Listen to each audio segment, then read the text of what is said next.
فرش التراب يضمني وهو غطاء. حالانکہ میں نے اصول پہلے بتا دیا، چیریٹی بگنز ایٹ ہوم. جیسے حضور فرماتے تھے انا اول المسلمین، دیکھو میں تمہیں اسلام کی دعوت دے رہا ہوں، سب سے پہلا مسلمان میں خود ہوں. انا اول المومنین، میں تمہیں ایمان کی دعوت دے رہا ہوں، پہلا مومن میں ہوں. تو جب تک انسان اپنے کردار سے بات واضح نہ کرے تو واعظ جو ہے وہ مفید نہیں ہوتا، مؤثر نہیں ہوتا. لہذا سب سے پہلے بات جو کی گئی وہ کی گئی ہے حضور کی ازواج مطہرات سے. اب اس ضمن میں جو اصلاحی اعمال آئے ہیں، احکام، ان کو نوٹ کر لیجئے. ان کا آغاز ہوا ہے تدریجی اعتبار سے سورہ احزاب سے، اور سورہ احزاب سن 5 ہجری میں جو ہے نازل ہوئی ہے. ان کی تکمیل ہوئی ہے سورہ نور میں جو سن 6 ہجری میں نازل ہوئی. اور ایک بہت خوبصورت بات کہی، یہ مولانا امین احسن اصلاحی نے مجھے بتایا کہ ان کے استاد حمید الدین فراہی نے یہ کہا کہ سورہ احزاب میں گھر سے باہر کے پردے کا بیان ہے اور سورہ نور میں گھر کے اندر کے پردے کا بیان ہے. تو اصلاحی صاحب کہتے تھے کہ اس جملے نے میری آنکھیں کھول دی اور قرآن مجید روشن ہو گیا میرے سامنے. ورنہ اگر یہ بات سامنے نہ ہو تو آدمی اٹکتا ہے، جگہ جگہ پر اشکالات پیدا ہوتے ہیں. دیکھیے سورہ احزاب میں کیا کیا گیا. نمبر 1، پہلے خطاب ازواج مطہرات سے، بعد میں عام کر دیا گیا. نمبر 2، بتایا گیا کہ عورت کا اصل کردار کیا ہے، اس کی اصل جگہ کیا ہے، گھر. نمبر 3، استیزان کے حکم کا آغاز ہو گیا کہ گھروں میں اجازت لیے بغیر داخل نہ ہو. لیکن یہاں بھی صرف نبی کے گھر کی بات ہوئی ہے، عام نہیں. پھر محرموں کی ایک چھوٹی فہرست ہے جو سورہ احزاب میں آ گئی ہے، اور گھر سے باہر کے پردے کا حکم آ گیا ہے، یہ سورہ احزاب میں. سورہ نور میں استیزان اب عام کر دیا، کسی بھی گھر میں داخل مت ہو جب تک اذن نہ لے لو. یہ دیکھیے تدریج، پہلے حضور کے گھروں میں داخل نہ ہو، اب کسی بھی گھر میں داخل نہیں ہو سکتے بغیر استیزان کے. اور احادیث مبارکہ میں اتنی سختی آئی ہے، میں بعد میں آپ کو بتاؤں گا. دوسرے یہ کہ گھر کے اندر پردہ جو محرموں سے پردہ ہے، محرموں سے پردہ. محرم کون ہوتا ہے یہ سمجھ لیجئے. محرم وہ ہے جس سے کبھی بھی کسی شکل میں کسی حالت میں شادی نہ ہو سکے. اب ایک آدمی جو ہے اس کے گھر میں فرض کیجئے کہ ایک بہن ہے، تو اس بہن کی دوسری بہن سے وہ شادی نہیں کر سکتا. اگر وہ بیوی مر گئی تو کر سکتا ہے کہ نہیں؟ اس لیے وہ محرم نہیں ہے، نامحرم ہے. سالی نامحرم ہے. آپ کا بھائی ہے، اس کی بیوی ہے، بھابھی ہے آپ کی، آپ دیور ہیں، بھابھی سے شادی تو نہیں کر سکتے. لیکن اگر بھائی کا انتقال ہو جائے تو آپ شادی کر سکتے. تو شادی ہو سکتی ہے تو وہ محرم نہیں ہوا، وہ نامحرم ہے. محرم صرف وہی ہے جس سے کبھی کسی حال میں شادی کا امکان نہ ہو. اس کی ابتدائی فہرست جو ہے سورہ احزاب میں ہے، تفصیلی فہرست جو ہے وہ سورہ نور میں ہے. اب دیکھیے گھر کے اندر بیٹھنے سے متعلق کیا بات کہی گئی. بزار اور ترمذی میں حضرت عبداللہ ابن مسعود سے نبی ایک وسلم کا یہ ارشاد نقل ہوا ہے، ان المرأۃ عورۃ، عورت چھپا کر رکھنے کی چیز ہے. ہمارے ایک نوجوان ساتھی نے ایک دفعہ مضمون لکھا تھا بڑا پیارا. انہوں نے کہا کہ قرآن مجید میں جو اشارات ہیں، حور مقصورات فی الخیام، وہ حوریں جو ہوں گی وہ خیموں کے اندر ہوں گی، وہیں رہیں گی. قصر کہتے ہیں روک دینے کو، باہر نہیں نکلتی وہ، مقصورات فی الخیام، حوروں کا کانہن لؤلؤ مکنون، ایسے ہوں گے کہ جیسے کہ موتی جسے چھپا کر رکھا جائے. عورت چھپا کر رکھنے کی شے ہے. المرأۃ کلھا عورۃ، عورت کہتے ہیں اس کو ہے جسے چھپا کر رکھا جائے. ان المرأۃ عورۃ فاذا خرجت، جب وہ گھر سے نکلتی ہے، استشرفھا شیطان، اب شیطان جو ہے اس کو طاق میں رکھتا ہے. واقرب ما تکون برحمۃ ربھا وہی فی قعر بیتھا، وہ اپنے رب کی رحمت سے قریب ترین ہوتی ہے جبکہ اپنے گھر کے بھی کسی اندرونی حصے میں ہو. صحن میں ہوگی تو شاید ادھر ادھر کے کوٹھوں سے نظر پڑ جائے. اسی لیے فرمایا مردوں کے لیے مسجد میں نماز افضل 28 گنا، اور عورت کے لیے گھر کی نماز مسجد سے افضل، گھر کے صحن کی مسجد سے افضل، دالان کی صحن سے افضل، کمرے میں اس سے افضل، اور کمرے کی کوئی بغلی کوٹھڑی ہے تو اس میں سب سے افضل. یہ احادیث نبی اکرم صلی اللہ علیہ وسلم. مزاج ہے نا، اس سے بن رہا ہے، ایک معاشرت وجود میں آ رہی ہے. یہ ساری چیزیں کیوں آ رہی ہیں؟ اور سنیے، عبداللہ ابن احمد ابن حنبل نے زوائد الزہد میں اور ابن ابی شیبہ نے، ابن سعد نے اپنی کتابوں میں مسروق کی روایت نقل کی ہے کہ حضرت عائشہ جب تلاوت قرآن کرتے ہوئے اس آیت پر پہنچتی تھی وَقَرْنَ فِي بُيُوتِكُنَّ، تو بے اختیار رو پڑتی تھی. قرآن کہتا ہے اپنے گھروں میں رہو. حضرت عائشہ نے شہادت عثمان کے بعد باہر نکل کر لشکر کی قیادت کی. پھر ساری عمر افسوس رہا کہ میں نے غلط کام کیا. دیکھیے کیا معاملہ تھا. حضرت علی رضی اللہ تعالیٰ سے جنگ کی تھی، 10,000 آدمی ایک رات میں مرے، لیکن حضرت علی کا کردار کیا تھا؟ یہ نہیں کہ اب عائشہ شکست ہو گئی ہے تو لوڈی بنا لو. انا للہ و انا الیہ راجعون. اتنا احترام کیا ہے، مدینے کی چند عورتوں کو ساتھ دے کر بڑے احترام سے مدینے پہنچا دیا، وہاں کی عورتوں، کوفے کی عورتوں کو ساتھ دے کر، اور صرف یہ کہا کہ آپ کی یہ ذمہ داری نہیں تھی، آپ نے یہ ذمہ داری خام خواہ لے لی. صرف یہ، اور کچھ نہیں، کوئی ملامت نہیں. حافظ ابو بکر بزار حضرت انس سے روایت کرتے ہیں کہ عورتوں نے حضور سے عرض کیا کہ ساری فضیلت تو مرد لوٹ کے لے گئے، وہ جہاد کرتے ہیں اور خدا کی راہ میں بڑے بڑے کام کرتے ہیں، ہم کیا عمل کریں کہ ہمیں بھی مجاہدین کے برابر اجر مل سکے؟ جواب میں آپ نے فرمایا من قعدت منکن فی بیتہا فإنہا تدرک عمل المجاہدین، تم میں سے جو شخص اپنے گھر میں بیٹھی رہے گی وہ مجاہدین کا اجر حاصل کر لے گی. یہ ایک ہوا کا رخ ہے، بتایا جا رہا ہے، یہ نظام ہے جس کو اس شکل میں دیا جا رہا ہے.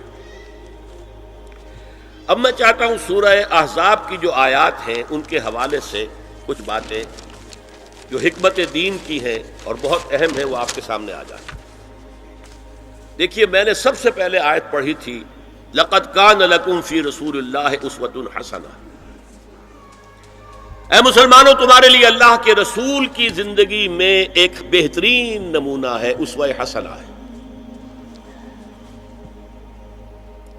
ایک بات اس میں غور طلب ہے، مردوں کے لیے تو اسوہ کامل ہے.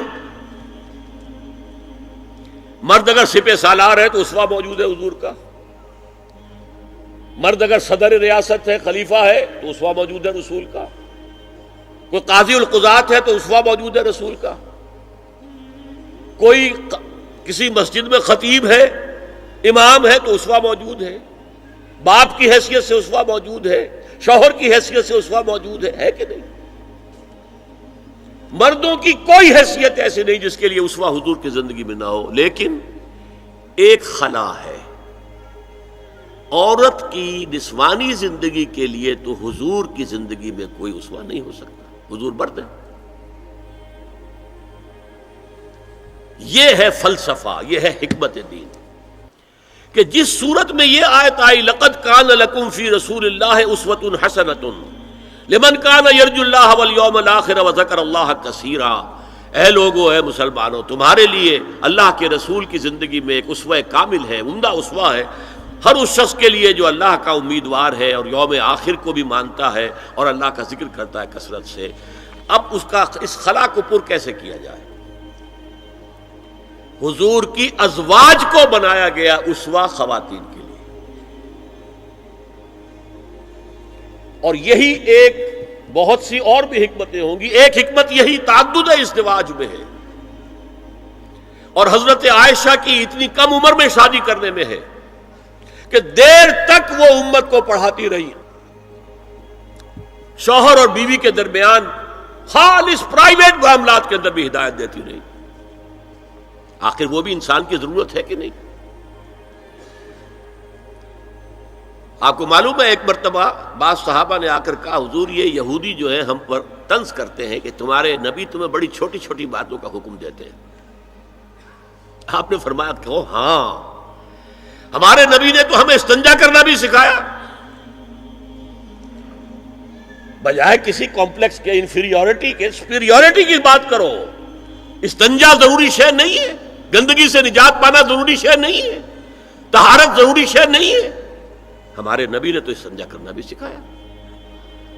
تو تعلق زن و شو کون بتائے گا؟ حضور بتائیں گے کسی کو؟ ازواج کو ضرورت ہوتی ہے، بڑا مسئلہ ہے، روزے میں کہاں تک جا سکتا ہے انسان؟ آخر کون بتائے گا؟ ازواج مطہرات نے بتایا۔ تو اسوہ بنانے کے لیے دیکھیے یہ آیات آئی ہیں، یہ 3 آیتیں سورہ احزاب کی یوں سمجھیے کہ نچوڑ ہے اس مسئلے میں۔ یا نساء النبی لستن کاحد من النساء، اے نبی کی بیویوں تم عام عورتوں کے مانند نہیں ہو۔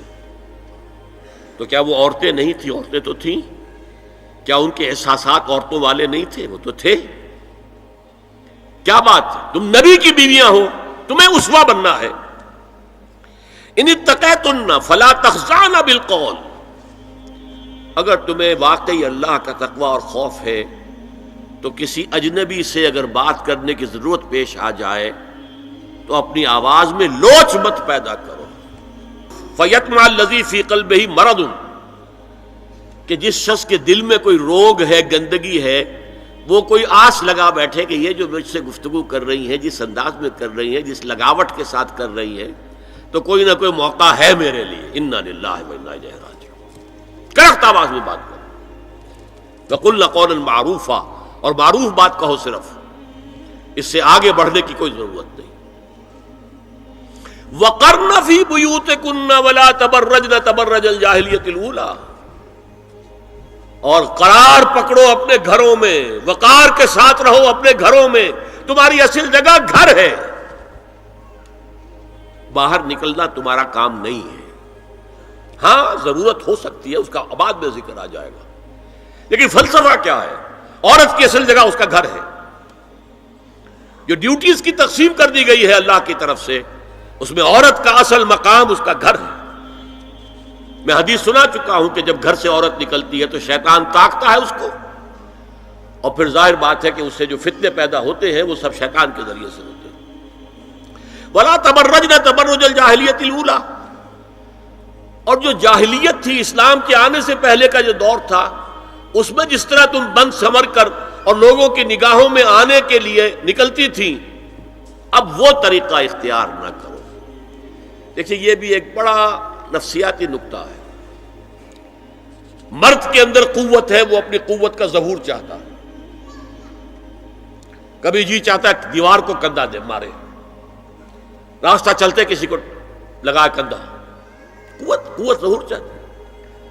عورت کے پاس سب سے بڑا سرمایہ اس کا نسوانی حسن ہے، جسمانی طاقت تو نہیں ہے نا، اس کے اندر ایک ارج ہے کہ اپنے آپ کو ظاہر کرے۔ اس کا نام تبرج، بروج کہتے تھے ان برجیوں کو کہ جو فصیلوں کے اوپر ہوتی تھی، اور ظاہر بات ہے دور سے مسافر آ رہا تو پہلے تو برجی نظر آتی تھی نا، تو نگاہوں میں آنا، نگاہوں میں کھپنا، یہ تبرج ہے۔ تو تم جس طرح پہلے بناؤ سنگھار کر کے نکلا کرتی تھی، اور تبرج الجاہلیہ اب وہ چھوڑ دو۔ وَأَقِمْنَ الصَّلَاةَ وَآتِينَ الزَّكَاةَ، اور نماز قائم رکھو، زکوٰۃ ادا کرو، وَأَطِیعُوا اللَّهَ وَرَسُولَهُ، اور اللہ اور اس کے رسول کی اطاعت پر کاربند رہو۔ اب آئے الفاظ جو اہم ترین ہیں، انما یرید اللہ لیذھب عنکم الرجس اہل البیت ویطہرکم تطہیرا۔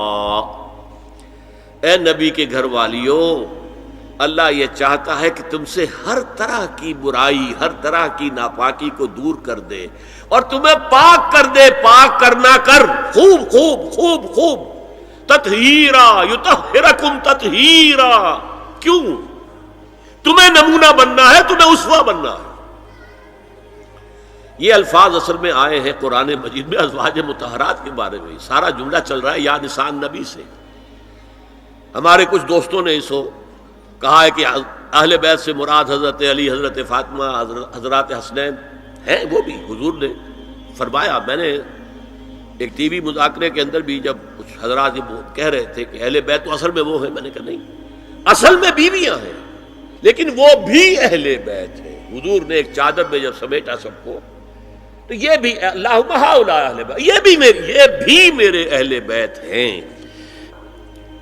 سلمان منا اہل البیت، سلمان بھی ہمارے اہل بیت میں سے، جو جتنا قریب ہوا۔ لیکن قرآن میں یہ لفظ آتا ہے صرف بیویوں کے لیے، ازواج کے لیے۔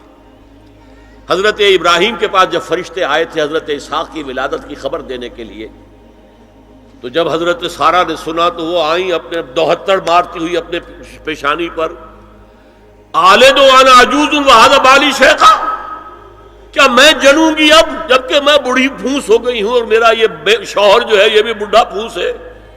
100 برس کی عمر تھی حضرت ابراہیم علیہ السلام کی، اور کتنی ہوگی اس کے آس پاس ہی ہوگی، 90-95 حضرت سارہ ہوگی۔ اس کو فرشتوں نے کہا تھا کہ کیا آپ اللہ کی رحمت سے مایوس ہو گئی؟ السلام علیکم وبرکاتہ اہل البیت، اے نبی کے گھر والی، اے نبی کے گھر والو، تم پر اللہ کی سلامتی ہو، رحمت ہو۔ تو اہل بیت کا لفظ قرآن میں 2 جگہ آیا ہے، یا حضرت سارہ کے لیے حضرت ابراہیم کی زوجہ، اور یا نساء النبی، تمہیں تو پاک کرنا ہے، پوری طرح پاک کرنا ہے، پوری طرح پاک کرنا ہے تاکہ تم اسوہ بن جاؤ۔ جو خلا ہے اسوہ محمدی میں صلی اللہ علیہ وسلم، وہ تمہارے ذریعے پورا کرنا ہے۔ اس لیے پہلا خطاب جو ہے، اب یہ دونوں باتوں سے ہو گیا، ایک تو چیریٹی بگنز ایٹ ہوم، جو بھی اصلاح کا عمل ہو گھر سے ہونا چاہیے، اور نمبر 2 یہ کہ ازواج مطہرات کو امت کی تمام خواتین کے لیے ہمیشہ کے لیے اسوہ بنانا ہے۔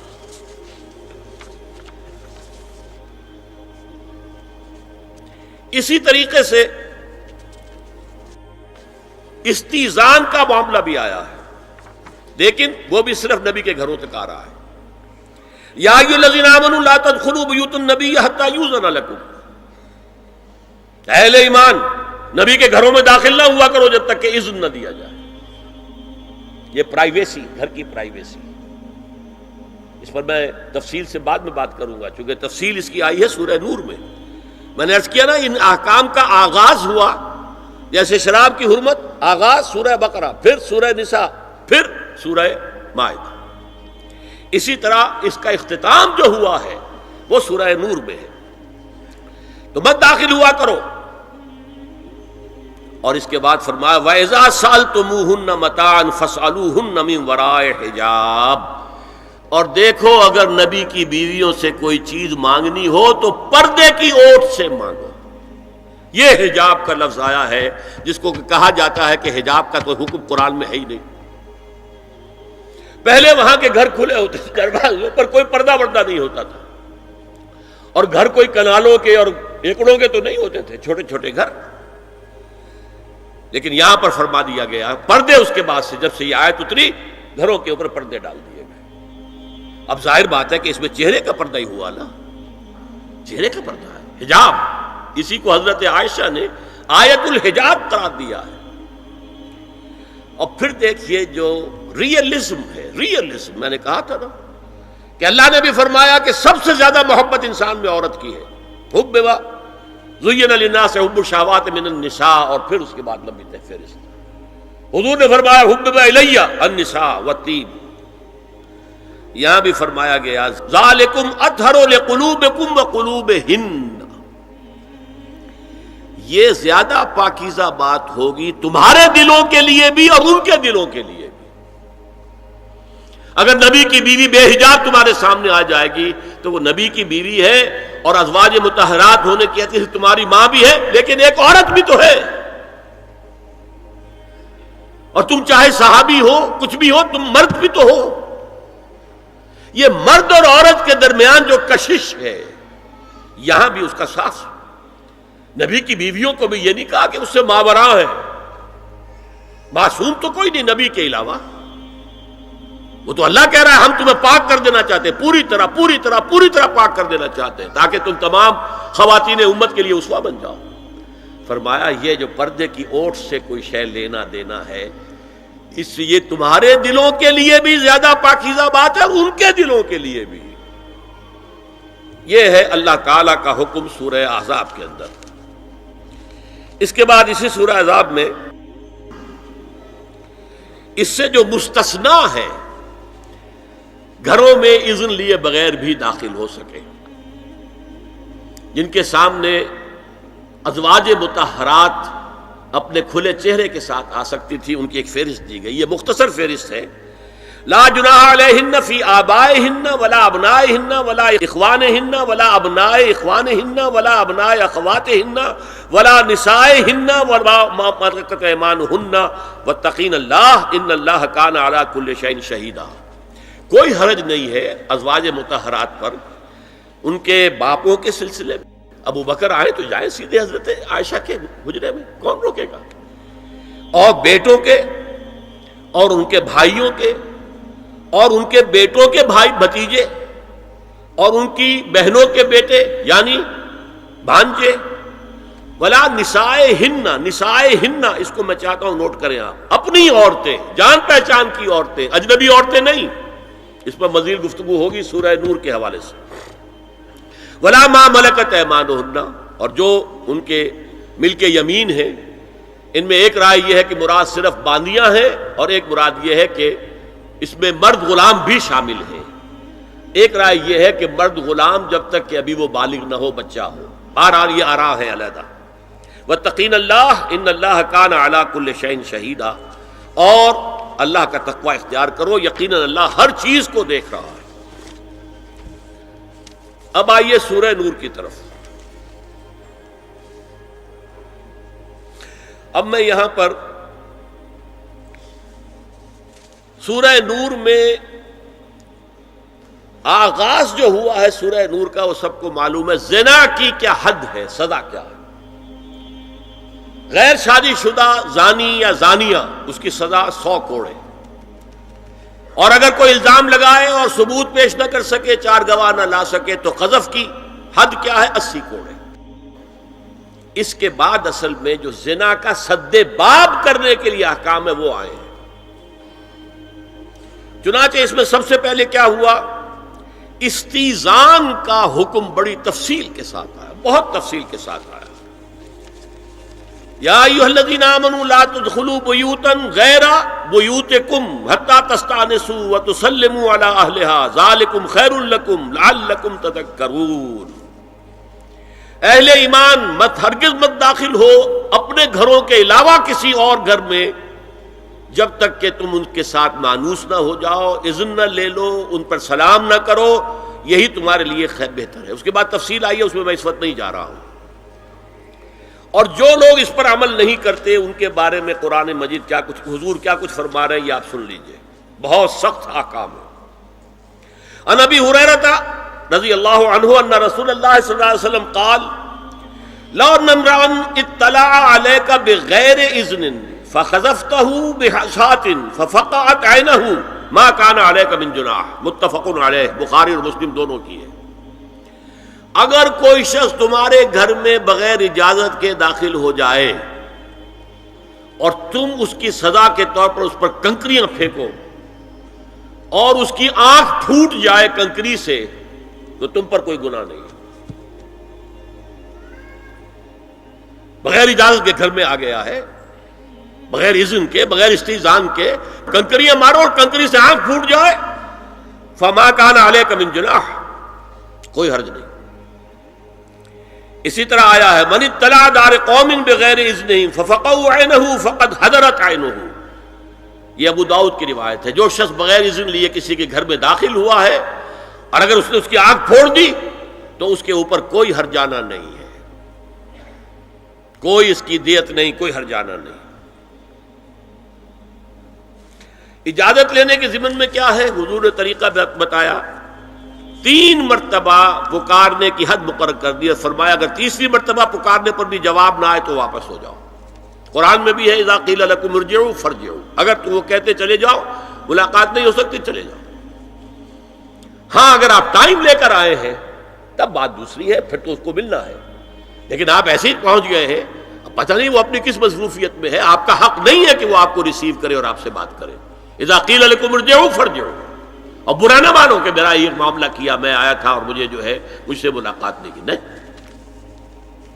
اور اس سلسلے میں ایک بڑا دلچسپ واقعہ ہے۔ ایک مرتبہ آپ حضرت سعد ابن عبادہ کے ہاں گئے اور السلام علیکم ورحمۃ اللہ کہہ کر 2 دفعہ اجازت طلب کی، مگر اندر سے جواب نہ آیا۔ تیسری مرتبہ جواب نہ ملنے پر آپ واپس ہو گئے۔ حضرت سعد اندر سے دوڑ کر آئے اور عرض کیا یا رسول اللہ، میں آپ کی آواز سن رہا تھا مگر میرا جی چاہتا تھا کہ آپ کی زبان مبارک سے میرے لیے جتنی بار بھی سلام و رحمت کی دعا نکل جائے اچھا ہے، تیسری مرتبہ بھی آپ کہیں۔ پھر دوڑ کر آئے اور لپٹ گئے حضور سے صلی اللہ علیہ وسلم۔ یہ ہے استیزان کا معاملہ۔ اب آ رہی ہے اصل آیت، قل للمؤمنین یغضوا من ابصارہم ویحفظوا فروجہم ذالک ازکی لہم ان اللہ خبیر ما یصنعون وقل للمؤمنات یغضضن من ابصارہن ویحفظن فروجہن ولا یبدین زینتہن الا ما ظہر منہا وَلْيَضْرِبْنَ بِخُمُرِهِنَّ عَلَى جُيُوبِهِنَّ وَلَا يُبْدِينَ زِينَتَهُنَّ إِلَّا لِبُعُولَتِهِنَّ أَوْ آبَائِهِنَّ أَوْ آبَاءِ بُعُولَتِهِنَّ أَوْ أَبْنَائِهِنَّ أَوْ أَبْنَاءِ بُعُولَتِهِنَّ أَوْ إِخْوَانِهِنَّ أَوْ بَنِي إِخْوَانِهِنَّ أَوْ بَنِي أَخَوَاتِهِنَّ أَوْ نِسَائِهِنَّ أَوْ مَا مَلَكَتْ أَيْمَانُهُنَّ أَوِ التَّابِعِينَ غَيْرِ أُولِي الْإِرْبَةِ مِنَ الرِّجَالِ أَوِ الطَّفْلِ الَّذِينَ لَا يَظْهَرُوا عَلَى عَوْرَاتِ النِّسَاءِ وَلَا يَضْرِبْنَ بِأَرْجُلِهِنَّ لِيُعْلَمَ مَا يُخْفِينَ مِنْ زِينَتِهِنَّ وَتُوبُوا إِلَى اللَّهِ جَمِيعًا أَيُّهَا الْمُؤْمِنُونَ لَعَلَّكُمْ تُفْلِحُونَ۔ یہ لمبی آیت ہے۔ اہل ایمان، اے نبی کہہ دیجئے اہل ایمان مردوں سے اپنی نگاہیں نیچی رکھا کریں اور اپنی شرمگاہوں کی حفاظت کریں، یہی ان کے لیے زیادہ پاکیزہ عمل ہے۔ ان اللہ خبیر بما یصنعون، اور جو کچھ وہ کر رہے ہیں اللہ اس سے واقف ہے۔ وَقُلْ لِلْمُؤْمِنَاتِ يَغْضُضْنَ مِنْ أَبْصَارِهِنَّ، اور مومن عورتوں سے بھی کہہ دیجئے کہ وہ اپنی نگاہیں جو ہیں نیچی رکھا کریں، وَيَحْفَظْنَ فُرُوجَهُنَّ، اپنی شرمگاہوں کی حفاظت کریں، وَلَا يُبْدِينَ زِينَتَهُنَّ إِلَّا مَا ظَهَرَ مِنْهَا، اور اپنی زینت کو ظاہر نہ کیا کریں سوائے اس کے کہ جو بالکل ظاہر ہو جائے، از خود ظاہر ہو۔ دیکھیے سب سے پہلے میں آپ کو بتا چکا ہوں کہ یہ گھر کے اندر کا پردہ ہے۔ نگاہیں نیچی رکھنا گھر کے مرد بھی اور گھر کی عورتیں بھی۔ یہ کیوں کہا گیا؟ آج آپ کے علم میں نہیں ہوگا انسیسٹ کس قدر تیزی سے پھیل رہا ہے مغرب کے اندر۔ انسیسٹ کہتے ہیں باپ کا اپنی بیٹی سے ملوث ہو جانا، ماں کا اپنے بیٹے سے ملوث ہو جانا، بہن بھائیوں کا آپس میں زناکاری کرنا، یہ انسیسٹ کہلاتا ہے۔ اس وقت امریکہ میں سب سے زیادہ جو پریکٹس ہے وہ سائیکیٹرسٹ کی ہے، بڑی فیسیں ہیں، بڑی دوائیں ہیں، جو فارماسیوٹیکل انڈسٹری ہے اس میں بھی سب سے زیادہ فلرشنگ وہ دوائیں ہیں کہ جو ذہنی امراض کی ہیں۔ اور مجھ سے وہاں کئی سائیکیٹرسٹ نے کہا ذہنی امراض کا سب سے بڑا سبب انسیسٹ ہے۔ بیٹی سے زنا کیا ہے باپ نے، بیٹی کے دل پر جو داغ لگ گیا ہے اس کا دماغی توازن ٹھیک نہیں رہتا۔ بہن سے زنا کیا بھائی نے، اور یہ نہ سمجھیے کہ آپ کے ہاں نہیں ہو رہا، یہ وبا آ چکی ہے۔ کہیں آپ نے اخبار میں پڑھا ہوگا بیٹی نے جا کر تھانے میں خبر دی کہ باپ نے میرے ساتھ یہ حرکت کی. یہ ساری چیزیں آج ہو رہی ہیں ہمارے یہاں. اس لیے کہ جب زنا کے جو دواعی ہیں، داعیات ہیں، جو زنا کی ترغیب ہے وہ پھیلی ہوئی ہوگی، عام ہوگی، تو راستے نکالے گا. گھروں میں مرد بھی اپنی نگاہیں نیچی رکھیں. کیا مطلب؟ باپ بھی اپنی بیٹی کو گھور کر نہ دیکھے. بیٹی بیٹی ہے، لڑکی ہے. جوان بھائی بھی اپنی جوان بہن کو گھور کر نہ دیکھا. نگاہیں نیچی رکھو. یہ نگاہیں نیچی رکھنا بازار میں چلتے ہوئے نہیں ہے. وہ تو سوسائڈ ہو جائے گی، موت آ جائے گی. کوئی گاڑی آپ کو روک دے گی. یہ گھر کے اندر ہے.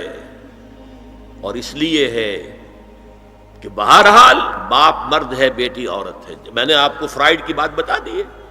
وہ تو کہتا ہی ہے کہ باپ اگر محبت بھری نگاہ بیٹی پر ڈال رہا ہے، اس میں سیکس ہے، سیکس کا جذبہ ہے. اگر ماں بیٹے پر محبت بھری نگاہ ڈال رہی ہے تو سیکس ہے. ایڈیپس کمپلیکس مشہور ہے اس کا. لیکن اپنی جگہ یہ ہے کہ باپ مرد ہے، بیٹی عورت ہے. بھائی مرد ہے، بہن عورت ہے. لہذا گھروں کے اندر بھی اپنی نگاہوں کو نیچا رکھو. میں آپ کو قول سنا چکا ہوں مولانا فراہی کا. اصلاحی صاحب نے کہا، جب مولانا فراہی نے مجھ سے یہ کہا کہ اصل میں سورہ احزاب میں گھر کے باہر کا پردہ ہے اور سورہ نور میں گھر کے اندر کا پردہ ہے، تو کہتے میری آنکھیں کھل گئیں اور چابی مل گئی، کلید مل گئی ان آیات کو سمجھنے کی، ان کی اصل پس منظر کو، حقیقت کو جاننے کا راستہ کھل گیا. تو یہ جو ہے غض بصر، یہ باہر کے لیے نہیں ہے، یہ گھر کے اندر کے لیے ہے. بیٹی کا آخر جوان ہو رہی ہے، اس کے سینے کے اوپر کچھ غبار آ رہا ہے، اس کو گھور کر مت دیکھو، مت دیکھو، نگاہیں نیچی کرو. قل للمؤمنین یغضوا من ابصارهم ویحفظوا فروجهم ذلک ازکی لهم ان اللہ خبیر بما یصنعون. نوٹ کر لیجئے کہ یہ کہاں ہو رہا ہے؟ گھر میں داخلے کے بعد. گھر میں داخلہ اجازت سے، اور داخلہ ہوگا صرف محرموں کا. گھر کے اندر جو ہے وہ نامحرم تو نہیں آئے گا. یہ میں آگے بیان کر رہا ہوں. وَقُلْ لِلْمُؤْمِنَاتِ يَغْضُضْنَ مِنْ أَبْصَارِهِنَّ وَيَحْفَظْنَ مِنْ فُرُوجِهِنَّ. اور کہہ دیجئے مومن عورتوں سے بھی کہ وہ بھی اپنی نگاہیں جھکا کر رکھیں اور اپنی شرمگاہوں کی حفاظت کریں. وَلَا يُبْدِينَ زِينَتَهُنَّ إِلَّا مَا ظَهَرَ مِنْهَا. اس ٹکڑے پر بڑا قیل و قال ہے جدید مفکرین اور جدید دانشوروں نے کہ وہ اپنی زینت ظاہر نہ کرے سوائے اس کے جو خود ظاہر ہو جائے. وہ کہتے ہیں اس میں چہرہ بھی شامل ہے، اور جب چہرہ شامل ہے تو اس کا مطلب چہرے کا پردہ نہیں ہے. لا حول ولا قوت الا باللہ. آپ کو بہت سے حضرات نے وہ پڑھی ہوگی بحث جو جنگ میں ہو گئی تھی. ایک صاحب وہ انسٹیٹیوٹ آف پالیسی اسٹڈیز اس کے اسکالر ہیں، ریسرچ کا، انہوں نے لکھ دیا کہ الا ما ظہر منہا میں چہرہ ظاہر ہے، شامل ہے، لہذا پردہ نہیں ہے. اور ارشاد احمد حقانی صاحب نے بھی زوردار اس کے اوپر جو ہے وہ تائید لکھ دی، اور گویا کہ کہا کہ اب تو مسئلہ ہی طے ہو گیا. جب ایک ریسرچ اسکالر کہہ رہا ہے تو یہ مولوی ملاٹے جو کہتے پڑھتے ہیں کہ یہ عورت کا جو چہرے کا پردہ ہے، یہ تو بات ختم ہو گئی. The matter is closed. میں نے صرف ایک جواب دیا کہ اس شخص نے جو بڑا ریسرچ اسکالر تھا، پہلے یہ لکھا ہے کہ سورہ نور کی ان آیات میں سطر کے احکام آ رہے ہیں، تو پھر یہاں پردے کا چہرے کا معاملہ کیا ہو؟ سطر میں تو پردہ چہرہ شامل نہیں ہے. محرموں سے پردہ کیا ہے؟ محرموں سے، اس کا نام سطر ہے. عورت کا پورا جسم سطر ہے سوائے چہرے کی ٹکیا اور یہ ہاتھ اور یہ پاؤں، بس. کیا مطلب ہے؟ بھائی بھی نہیں دیکھ سکتا بہن کے جسم کا کوئی اور حصہ، باپ بھی نہیں دیکھ سکتا بیٹی کے جسم کا کوئی حصہ. یہ سطر ہے. سطر محرموں سے پردہ ہے. اس سے آگے صرف شوہر یا حسب ضرورت طبیب، سرجن، بس. یہ محرموں کا پردہ. گھر میں عورت رہے گی تو سطر کے ساتھ رہے گی. محرم آئیں گے، چچا اس کا محرم ہے، آئے گا. لیکن وہ بھی تو مرد ہے نا، چہرہ تو نہیں ڈھانپے گی اس لیے کہ محرم ہے، لیکن باقی جسم ستر، عورت کا پورا جسم ستر ہے سوائے چہرے کی ٹکیا، بال بھی ستر میں شامل ہے۔ سر پر وہ سکارف جو آج کل بنا ہوا ہے بہت بڑا مسئلہ، انہوں نے چہرے کو نکال دیا، صرف سکارف سمجھا ہوا، پر حجاب کہتے ہیں، حالانکہ وہ حجاب پورا تو نہ ہوا، وہ صرف ایک حصہ ہے، لیکن ایک حصہ صحیح ہے، سر کے بال جو ہے وہ چھپے ہونے چاہیے، یہ ستر میں شامل ہے۔ چہرے کی ٹکیا ہے جو ستر سے باہر ہے، ہاتھ ہے پہنچوں سے باہر، اور پیر ہے ٹخنوں سے نیچے، بس اللہ اللہ خیر سے۔ تو فرمایا ما ظہر منہا من زینتہن میں الا ما ظہر منہا میں کیا کیا چیزیں آ سکتی ہیں؟ دیکھیے، اگر عورت پوری کی پوری برقعے کے اندر ملبوس ہے، چہرے پر بھی نقاب ہے، آنکھوں کے آگے بھی یا جالی ہے یا کوئی چشمہ ہے، تو پھر بھی اس کے حسن کا ایک حصہ وہ ہے جو ظاہر ہے۔ اگر طویل القامت ہے، قد و قامت، یہ حسن کا حصہ ہے کہ نہیں؟ وہ کہاں چھپائے گی؟ اور غالب نے جو شعر کہا ہے، تیرے سرو قامت سے ایک قد آدم قیامت کے فتنے کو کم دیکھتے ہیں۔ سرو قد عورت، اسی طرح جسم سے ڈول ہے، اکیرا بدن ہے، یہ تو نہیں چھپے گا۔ عورت موٹی ہے، کیسی ہے، جسم جو غیر متناسب ہے، یہ تو نہیں چھپے گا۔ متناسب ہے اعضاء، قداور ہے، اکیرا بدن ہے، یہ ہے وہ چیزیں کہ جو حجاب کے سلسلے میں ما ظہر منہا، یہاں ہو رہا ہے کہ جو ستر کے سلسلے میں ہے ما ظہر منہا، زینت کا، اور وہ چہرہ ہے۔ لیکن اب اس میں ایک اور بات، وَلْيَضْرِبْنَ بِخُمُرِهِنَّ عَلَى جُيُوبِهِنَّ، یہ بھی گھر کے اندر کی بات ہو رہی ہے، چونکہ میں پہلے بتا چکا ہوں جلباب ہوتا تھا جب گھر سے باہر نکلتی تھی عورت، تو وہ اپنی چادر لپیٹتی تھی اپنے گرد، چہرہ نہیں ڈھانپتی تھی، صرف چہرے کا حکم دیا گیا اس کے ضمن میں، وہ سورہ عذاب کی آیت ہے، وہ رہ گئی، وہ میں بیان کروں گا۔ اور خمار اوڑھنی ہوتی تھی جو گھر میں اوڑھتی تھی، گھر میں ظاہر بات ہے کہ جلباب تو نہیں لیا جا سکتا، آخر گھر کا کام کاج کرنا ہے، ہلکی سی اوڑھنی تو وہ گھر میں، لیکن فرمایا وَلْيَضْرِبْنَ بِخُمُرِهِنَّ عَلَى جُيُوبِهِنَّ، اور انہیں چاہیے کہ اپنی اوڑھیوں کے، بکل اوڑھنیوں کے اپنے سینوں کے اوپر، گریبانوں کے اوپر بھی مار لیا کریں، تاکہ یہ سینے کے جو ابھار ہیں ان کو ایک ایڈیشنل کور مل جائے۔ دیکھیے ستر کا تقاضے کیا ہے، گن لیجئے، لباس نبیذ ہونا چاہیے، باریک نہیں۔ حضور نے فرمایا اللہ کی لعنت ہو ان پر جو لباس پہن کے بھی ننگی ہوتی ہے۔ باریک اتنا لباس ہے یا چست اتنا لباس ہے، ڈھیلا ڈھالا ہونا چاہیے، نبیذ ہونا چاہیے۔ لباس کے اندر یہ دو حصے جو ہیں وہ لازم ہیں۔ اور پھر سینے پر، اب ظاہر بات ہے کرتا پہنا ہوا ہے، ڈھیلا ڈھالا ہے، پھر بھی یہ سینے کے ابھار تو ظاہر ہو جائیں گے۔ ان پر ایک اضافی اوڑھنی سر پر سے لے کر اور اپنے اس گریبان کے اوپر بکل مار لینا، تاکہ یہ جو نسوانی حسن کا دوسرا مظہر ہے، پہلا چہرہ سب سے بڑا چہرہ۔ اب جو لوگ کہتے چہرے کا پردہ نہیں ہے، تو خدا کے بندو پھر پردے کی ضرورت کیا ہے؟ نسوانی حسن اگر اس میں اٹریکشن ہے، وہ کہاں ہوتا ہے سب سے بڑھ کر؟ مظہر اول کون سا ہے نسوانی حسن کا؟ چہرہ ہی تو ہے۔ اب میں ذرا شرم کے ساتھ کہہ رہا ہوں، لیکن یہ اپنی شاعری کے کچھ الفاظ آپ کو سنا رہا ہوں۔ یہ لب لعلین کہاں ہوتے ہیں؟ چہرے پر ہوتے ہیں یا کہیں اور ہوتے ہیں؟ یہ عارض گلگوں یہ کہاں ہوتے ہیں؟ چہرے پر ہوتے ہیں یا کمر میں لگے ہوتے ہیں؟ یہ چاہے زقن، تھوڑی میں اگر کچھ کھڈا پڑا ہوا ہو، چاہے زقن، یہ تعریفیں جو شاعری میں ہوتی ہیں، یہ کہاں ہوتا ہے؟ یہ مژگاں کے تیر یہ کہاں ہوتے ہیں؟ یہ نرگسی آنکھیں یہ کہاں ہوتی ہیں؟